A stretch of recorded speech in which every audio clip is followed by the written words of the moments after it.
अस्सलाम वालेकुम वरहमतुल्लाहि वबरकातुहू। हमारे ये मॉडल फालिकुल हब्बी व नमा पर बेस्ड है। अल्लाह ताला का फरमान है सूरह अनआम पारा नंबर 7 आयत नंबर 95 में, अऊज़ु बिल्लाहि मिनश शैतानिर रजीम बिस्मिल्लाहिर रहमानिर रहीम इन्नल्लाहा फालिकुल हब्बी वन नवा। अल्लाह ताला फाड़ने वाला है दाने को और गुठलियों को, यानी ज़मीन में डालने के बाद जो दाना या गुठली फूटती है ये अल्लाह ही का काम है। इसमें कुदरत का एक हैरत अंगेज करिश्मा बतलाया गया है कि खुश्क दाना और खुश्क गुठली को फाड़ कर उसके अंदर से हरा भरा दरख्त निकाल देना, ये सिर्फ उसी ज़ात पाक का फेल है जो खालिक़े कायनात है। इंसान के अमल का इसमें कोई दखल नहीं है। अब हम आपको बताना चाहेंगे कि अनार की खेती के लिए कैसी मिट्टी चाहिए, कितना टेम्परेचर चाहिए और ये किस कंट्री में, किस स्टेट में सबसे ज़्यादा पाया जाता है। तो आप अनार की खेती के लिए ऐसी मिट्टी का इंतखाब करें जो पानी ना रोके, यानी आप इसके लिए रेतीली और दोमट मिट्टी का इस्तेमाल कर सकते हैं। अनार की खेती करना बहुत आसान है, गर्मी का मौसम छोड़कर किसी भी मौसम में कर सकते हैं। अनार की खेती के लिए टेम्परेचर होना चाहिए 38 डिग्री सेल्सियस।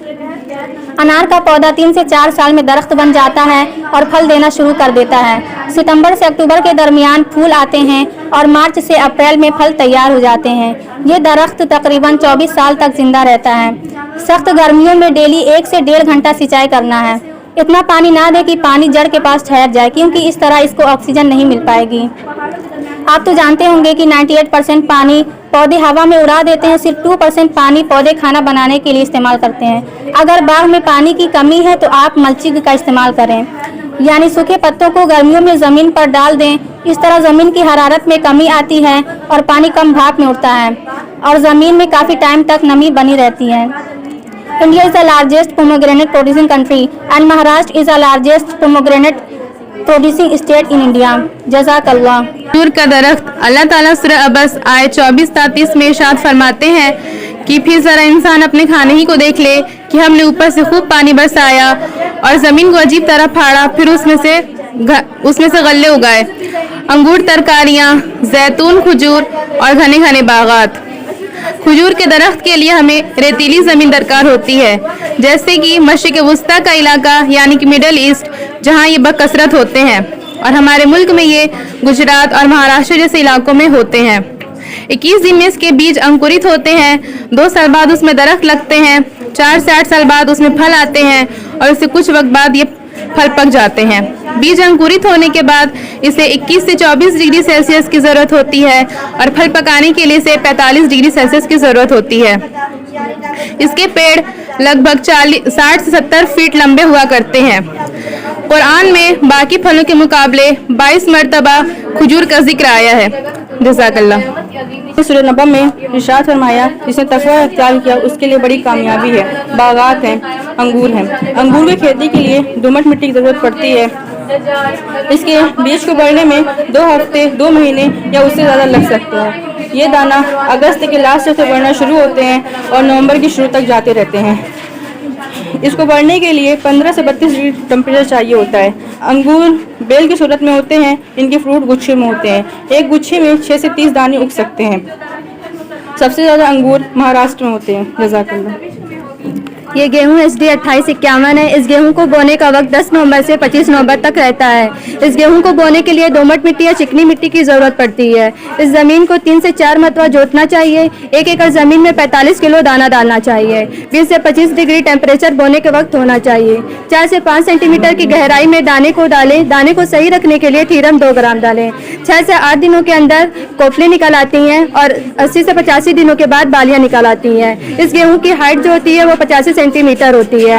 इस गेहूं की कटाई 140 से 145 दिनों के बाद होती है। इस गेहूं में कम से कम 6 बार सिंचाई की ज़रूरत पड़ती है। जैसा कि हमारा ये मॉडल कुरान करीम में सूरह अनाम की आयत नंबर 95 औज़ु बिल्लाहि मिनश शैतानिर रजीम बिस्मिल्लाहिर रहमानिर रहीम इन्नल्लाहा फालिकुल हब्बी वन नवा से मुताल्लिक है। इसमें हमने 4 मिसालों को बयान किया है। इस आयत में अल्लाह ताला फरमा रहा है कि वही दाने और गुठलियों को फाड़ने वाला है, यानी कि वो बीज को ज़मीन में ही फाड़ता है, फिर उससे मुख्तलिफ किस्म की खेतियों को उगाता है। मुख्तलिफ रंग, शक्ल और मज़े वाले गले और फल बीज से उगाता है। इसलिए अल्लाह ताला के कौल फालिकुल हब्बी वन नवा की तफसीर युखरिजुल हय्य मिनल मय्यिति और मुखरिजुल मय्यिति मिनल हय्य से की है, यानी कि वो जिंदा दरख्त और खेतों को मुर्दा बीज और दाने से ही निकालता है। रहा इंसान का अमल तो खेतों को जोतता है, खाद डालता है, सैराब करता है। उसका ज़्यादा से ज़्यादा असर यहीं तक होता है कि नाजुक कोपलों की राह में कोई रुकावट बाकी ना रहे। लेकिन असल काम तो अल्लाह ताला का होता है कि वो दाने और बीज को ज़मीन में ही फाड़ता है। ये अल्लाह ताला की कुदरत कामिला, इसमें किसी का कोई दखल नहीं है। जज़ाकल्लाह। ये रही इन्नल्लाह फालिकुल हब्बि वन नमा की तफसीर। इसके आगे अल्लाह ताला फरमाता है युखरिजुल हय्य मिनल मय्यिति व मुखरिजुल मय्यिति मिनल हय्य, यानी अल्लाह ताला ही जानदार चीज़ों को बेजान चीज़ों से और बेजान चीज़ों को जानदारों से निकालता है। इस आयत की मुफस्सिरीन ने बहुत सी तफसीरें की हैं। कोई कहता है इससे मुराद फाजिर के घर नेक औलाद और मोमिन के घर फाजिर औलाद की विलादत मुराद है। इसी तरह इस आयत की तफसीर अंडे से मुर्ग का निकलना और मुर्गी से अंडे के निकलने से की है, और हमारा ये मॉडल इसी तफसीर पर मबनी है।